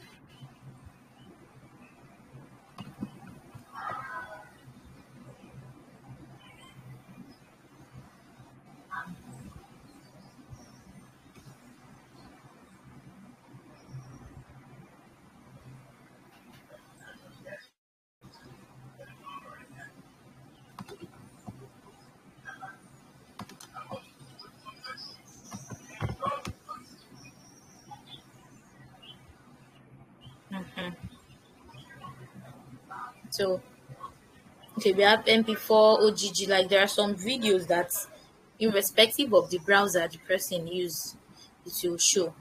So now, in this part now, there is styling here, but because we have not gotten to CSS, so that's why I didn't add it. But there is styling here. This is the side styling with the same thing I said about the image. I think we've got into styling. You can style the image to fit in the screen, to be smaller, to be bigger, whatsoever. So the same thing with this video. You can decide to give it a particular width. You can decide to give it a particular height. So now, this is what this is saying. The control, you can see in the styling, it has controls. Oh my goodness. It has control. And it says controls, hard play, pause, volume controls. That is what this control does. So when you have your video and you had this control, okay, the person will be able to play it, the person will be able to pause it, or increase the volume, decrease the volume. Now we have autoplay also. If you have autoplay there instead of control, I want you to get it right. If you have autoplay there instead of control, that means once anybody visits your website like this, bam, the video will start playing. It will start playing automatically, even without you pressing on control. Oh, sorry, pressing on any play, pause, or whatever. It will start playing. So it depends on what you want your video, how you want your video to be presented. We have loop. Loop will repeat the video. Loop means once the video gets to the last, number and it is done playing, it will automatically start replaying back from the start. Unlike the play and pause or the automatically playing. Once it finishes playing, automatically it starts again. Muted, this means by default the video will just be playing and it will not bring any sound, it will not say anything. That is used in case whereby you are just showing something. Maybe you are just showing some beautiful things, you don't want the voice, like there is no background voice, there is no voice in it, just showing some things. That is when you mute a video and the person will just be viewing it. And lastly, we have poster. It displays an image before playing it. There are some videos that even you can use a particular image that is not even part of the video. You can so many people, all these are content creators, they will use it to entice people. They will use a very beautiful picture as the poster. So once you click on it, you will see that what they are saying is even entirely different from the picture they used, but the picture was used to catch our attention so that you can play it and listen to the vital information they are trying to pass. So this is how it works while writing your code. Instead of using the control or the autoplay or the loop or the muted, use the poster. Fine.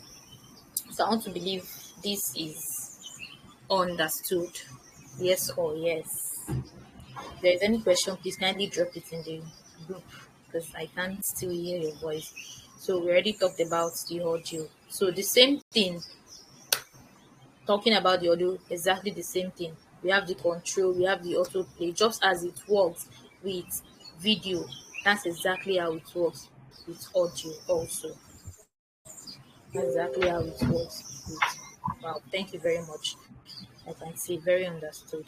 So now I talked about folder structure the other time. Now let's move on to folder structure.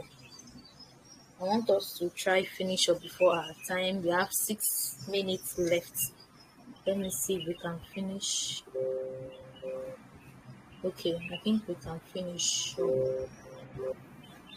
So now let's talk about folder structure. There is no much thing here. In fact, we are done with the writing of the code. This is just explanation to make your work clean and clear.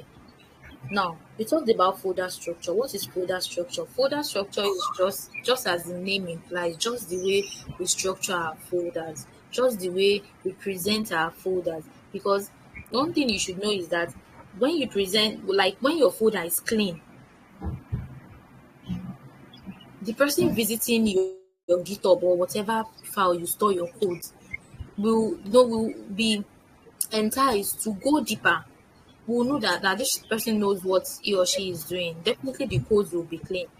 But when your folder structure is just jam packed, even you that you are writing the code, you will get everything will just get messy at some point, and you might not even know what you are doing at some point. So that is why folder structure is very essential. Now, they said a well organized folder structure is essential for maintaining a clean and efficient project environment. It helps in better code management, easy navigation, and improves collaboration among developers. Collaboration among developers. This is very important. Remember the last time we had our class, I said something about GitHub. That GitHub is also a platform where you can collaborate with other people. Maybe you are working with a backend or even a fellow front end developer. GitHub is an avenue where you can collaborate. You can work on a single project together using your GitHub account. All you have to do is just to grant the person access on GitHub so that the person can also work on the same project you are working on. And remember, when you are working on the same project, the way you are having your file is the way the person is also having the file. It's just the same thing. That is why when two developers or even more are working on a project, it's just a person that will set up the project. One of you will set it up because the way you are working on it, the way it is structured, is the way it is structured on the other person too. But if you don't structure it well, you don't structure it in a way that even you that you are writing the code, it is easy for you to navigate through. How will someone else now understand what you have there? The person will not understand. You will both end up messing everything up. But when you have something well structured, no matter who the person is, no matter the country the person is coming from, the person will say, okay, this is where you have your assets. Okay, this is where you have your this. Okay, this is where you have your that. The person will be able to know. And also the way you name your folder is also very important. You name it in a way that anybody, any developer or anybody accessing your code will be able to know that okay, this is index of HTML. It's very important. Fine. Okay, this is about. Okay, this is what they have in the about. Okay, this is contact us. This is what they have in the contact us. Not that you have something else for contact us, whereas this is for contact us, and the person will be looking for wait, where is contact us now? Where is about us? The person will not be able to get where it is. Whereas you use something else that the person could not understand. So those are important reasons why your folder needs to be well structured. Now, we say common folder structures. We have basic web projects for just like the one we are doing, which is the basic web project. We have root folder or project folder. What is root folder? Root folder is just that the one that I said I already created this HTML. How did I create it? I right clicked. Let me just close all these tabs, please. So how did I create it? I right clicked. After right clicking, I click on new. This new brought some things. What I need is folder. Now, here that is where I have my HTML BSA. That is where I named it. This is it at the top here. After naming it, I save. I pressed enter and save. That is why it is showing here. Now I don't need this. Let me delete this. So that is how I created my folder. That is the root folder. Okay, that is what we call the root folder. That is the name of the folder. When I push now to Git, the name that will be showing there is HTML BSA. That is my root folder. If I'm creating a website for Blog Scholars Africa now, I will name it Blog Scholars Africa website. So anybody that is visiting my GitHub when I push will know that okay, this is Blog Scholars Africa. Let's say for instance, I'm creating my portfolio now. I can just say my portfolio. I can name it my portfolio. When I put that is what will be showing there. So anybody that is visiting it will know that okay, this is this person's portfolio. So whatever name you are using to name your root folder should be attached to what you are creating. So anybody visiting it will know that okay, this is whatsoever you are creating. This is your capstone project. You name it capstone project so that anybody seeing it will know. So this is the root folder, HTML BSA. Now, having done this, having created my root folder, the next thing inside my root folder, index.html, which is the main HTML file, is very important. We have different pages. Remember, I mentioned it when we started the class. You have about, you have services, you have whatsoever you have, testimonials, anything you have, you must have index.html. In fact, if you don't have index.html in your file, you won't be able to push or host your website. You won't be able to host your website. So if you want to be able, because we talked about the server and the user's side. If you don't impute, if you don't have the index.html in your file, it won't be able to send the message clearly to the server. And when the message is not clearly sent to the server, you won't be able to get your own desired results. You won't be able to get your desired results. So it is when you send a clear message to the server that the server can also interpret it and you get your results. So index.html is very essential. It is the main HTML file.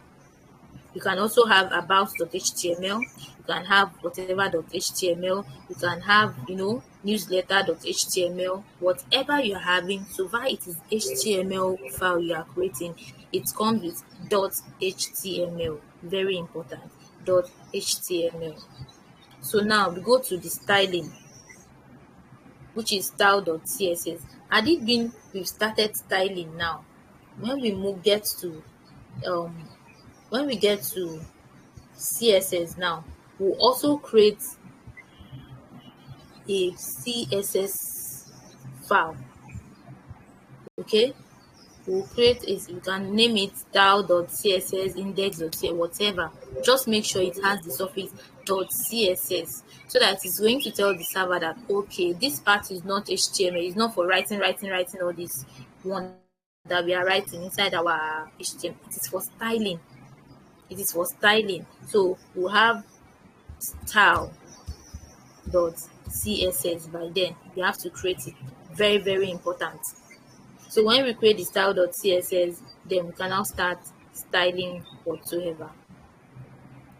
But since you have not started this, let me just take this out for now, so that we will know what we have done so far.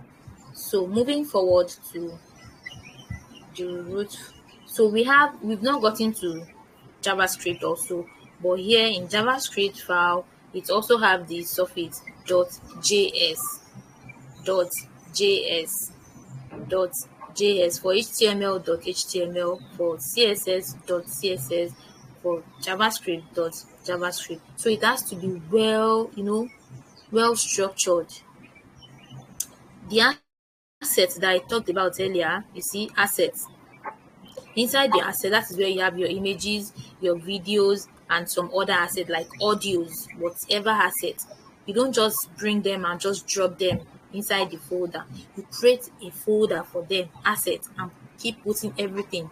So anybody that clicks on asset will know that okay, what I will be seeing inside this folder now are images, there are videos, and there are audios and some other assets that you are bringing. It can be logos, your logos, whatsoever, it will be inside the assets. Now we go to doc. Doc is documentation of files. What do we mean by documentation of files? That is how you went about creating, how you went about with your code.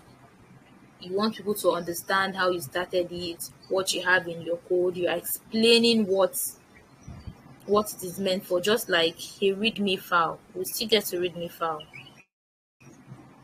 but a step at a time. So that is what document is. Inside the readme file, you explain what the project is for. You explain what the project is for.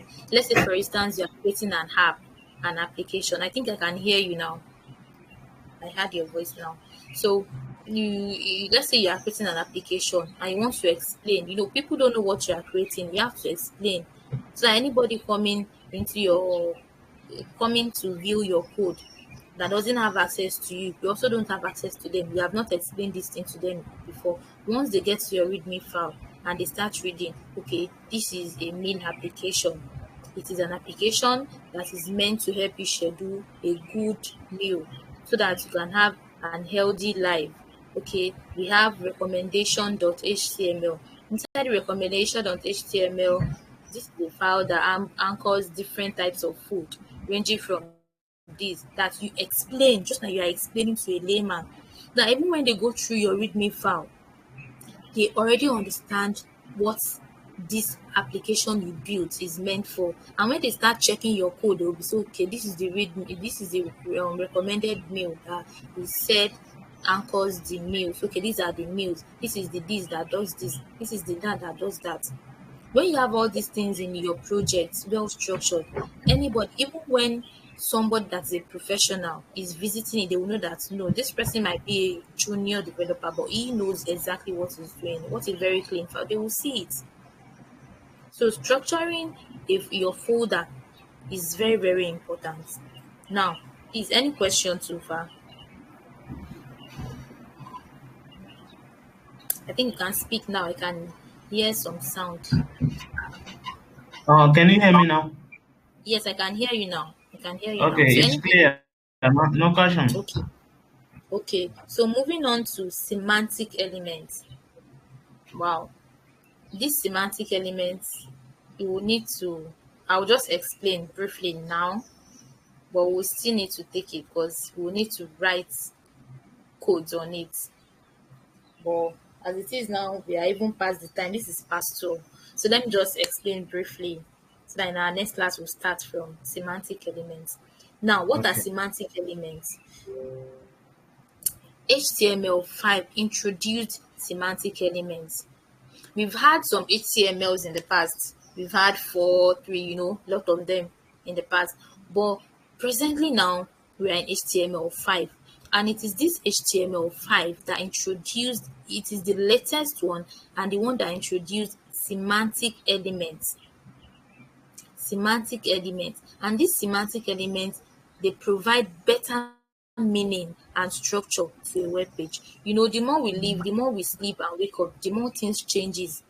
And the more they changes, the more we need to, be getting adapted and addicted to it so that we'll also be developers of the time, not like using the past ones that people were using before when new ones are coming out. So when this HTML5 came out, it comes with semantic elements that gives meaning and structure a web page properly. And these elements include header. This header is different from the H1, H2, and the other ones that we talked about. We have the nav. These nav are navigations. This nav is called navigations, and it is mostly used. We talked about having the about contact us, just as you always see it when you visit some web pages. At the top, you have home, you have about, you have different things, different categories at the top. The nav is used for them. We call them the nav bars. The nav bars. That is what is used for them. You can see it will structure it properly. When you have your nav elements and you include all these things inside them, it is telling the server that okay, these are navs. You position them where they should be. We have the section, we have article, we have aside, we have the footer, and we have the main. When you have the footer element also, it is already telling the server that this footer, you don't even need to do any styling, pushing them to the ground or whatsoever. It's already, okay, this is a footer. It's to position it where a footer is meant to be. You can, you add your other stylings to it. So this, it needs a concrete explanation. By God's grace, we are going to treat this in our next class, God's willing. Okay.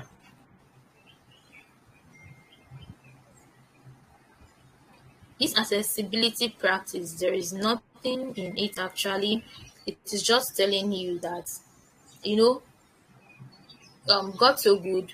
We are people that, I don't know how I should be to, we are complete. We can see, we can talk. When we visit a website, we can easily navigate and read the website and understand. But there are some people that they are blind. There are some people that they are deaf, and of course they are learned.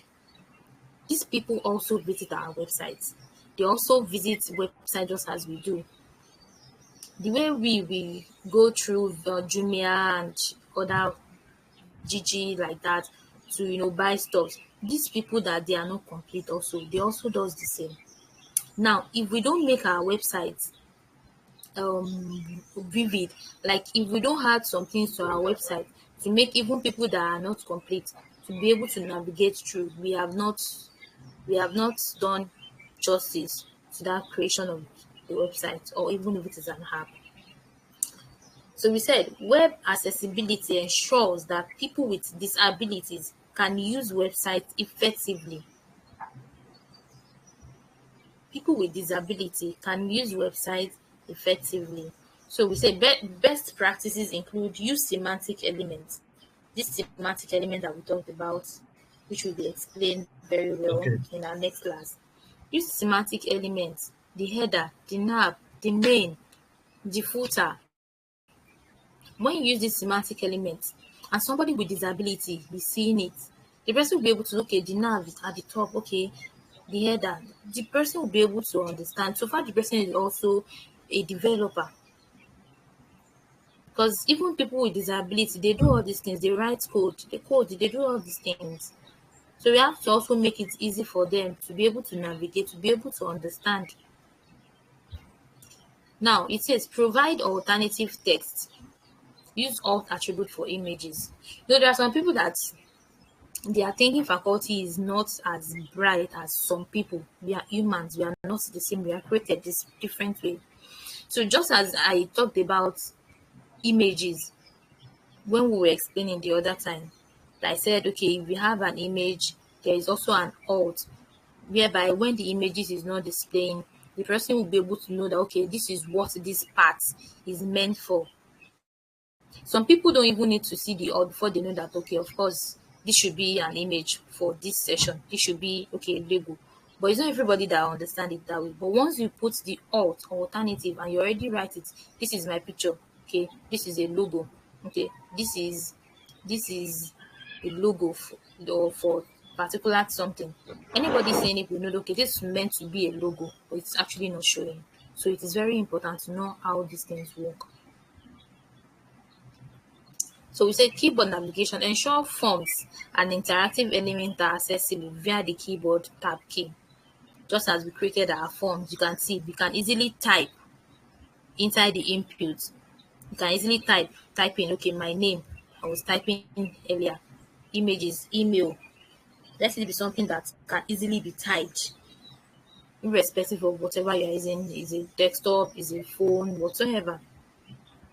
Improve accessibility using ARIA rules where necessary. High contrast and readability. Ensure text contrast is sufficient for readability. Make sure the lighting is okay, not too dark. The background you are using, where you are meant to use a white background, don't use a dark background. When you are meant to use a dark background and a white text, don't use a black background and a black text. Don't use something dull that won't make people to be able to see some combination of colors. When we get to styling, you will see combination of colors. You can combine different colors. Make sure it is attractive, it is visible, it is clear. Whoever is checking it, even if the person has an eye defect, the person will be able to say, wow, this is beautiful. Even if the person can't, read from afar or something closer or whatsoever, the person will still see that, no, this is beautiful. These beautiful colors, combined colors are beautiful, and they are bright. So it says label for elements properly. Label for element properly. While using your label and your input, make sure where you have your username, where you want the person to put username, you don't put first name or last name. Be clear. Be very, very clear so that anybody checking it will see, okay, this person wants me to put in my first name. And if it is username you are demanding for, let it be clear also. Username, write it in full. So anybody will know, okay, you want my username, okay, you want my pet name, okay, you want my email, okay, you want my this. It needs to be clear and vivid. Any question? No, no question. Unfortunately, I can't hear you again. I can't hear you again. I can't hear you again. So that's all for today. We have used more than our time. So we have some assessments. Okay, no question. So we have some assessments I would like you to take. So I don't know if you will screenshot it. I'll still drop this file in the class. So we have assessments, multiple choice questions, which HTML element is used for the largest heading, what is the purpose of the nav. No, I think okay, I've mentioned this, even though we've not treated this, but I've mentioned what the nav is. It says define the navigation menu, displays an article, create a table, format text. I've mentioned what the nav is meant for. So yes, we'll be taking this number two also. This is create a web page with headings. That is our H1, H2, H3. So you create, just as we created this one on our web page, you create a web page with heading. You use your H1, you use your H2, write whatever you want to write. I use your paragraph. You can write about yourself. Yes, you can write about yourself. You use your list. List can be for whatever you like, your dislikes, and link can be your Facebook what's it called, URL. Just copy your URL and paste it in the hyperref. So number two, it says build a simple form with name, email, and message field. Thank God we treated this also. So you build a form, just the name, email, and the page, and using the necessary type for each field. And the third one says structure a web page using no, leave this number three out. The number three will be done when we explain this semantic element in our next class. So we can do number one and two. And for the multiple choice question, it has options already, one and two, one and two. So are we clear? Are we good to go? Yes. Do you hear me?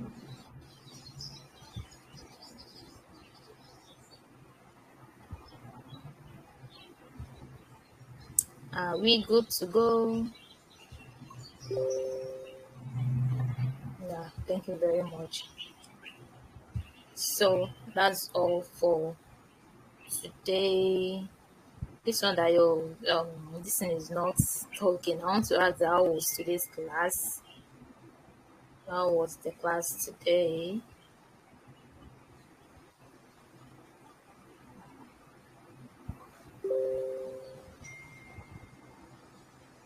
Oh, thank you very much. So the assignment, please. Yes, we'll be having our next class on Thursday. So before our next class, so that I'll be sure that yes, you understand it.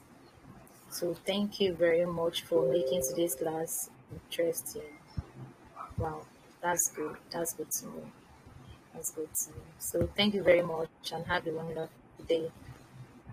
So I'll stop recording now.